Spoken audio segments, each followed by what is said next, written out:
There was a new UBS note out this morning saying that the market seems to be ignoring bleak earnings forecasts. They point to the fact that S&P 500 companies now expect to grow their earnings by less than 1%, and that compares with a 23% growth rate year over year just 14 months ago. So do you think the market is starting to realize this underlying weakness in earnings yet? Well, I think the market has been very pleased so far. And earnings are good, but not great.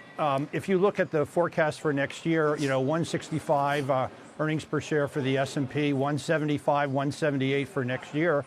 So the numbers for next year look very good. To your earlier guest point, I think a lot of this is a function of interest rates. So if interest rates stay benign and we stay in a range bound, stocks can continue to creep up. But obviously, with higher rates, you're going to discount those cash flows. And I think that's why all of us are watching the bond market. Now, yesterday, I was at this Greenwich Economic Forum up in Greenwich, where Ray Dalio said right here on CNBC that he believes the Fed can't raise rates anymore from here because companies, other entities have been over-encumbered with too much debt. And therefore, if they did so, it would be just a much bigger problem. Effectively, he believes that the Fed is stuck. Do you agree with that, that estimation of what's going on?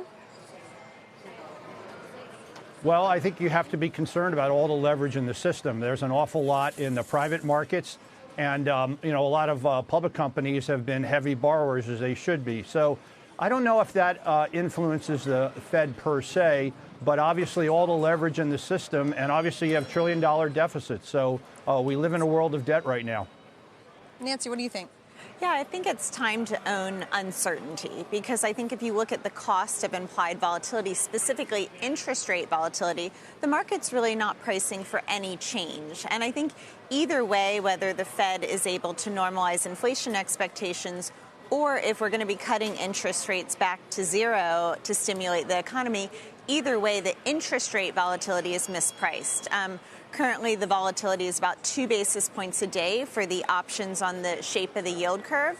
That's really mispriced in our opinion. And I think owning that uncertainty, it's one of the few value plays out there. You always talk about value versus growth. You need things that are cheaply priced, and having mispriced optionality we think is attractive, especially given you don't know which way the Fed is actually going to have to pivot.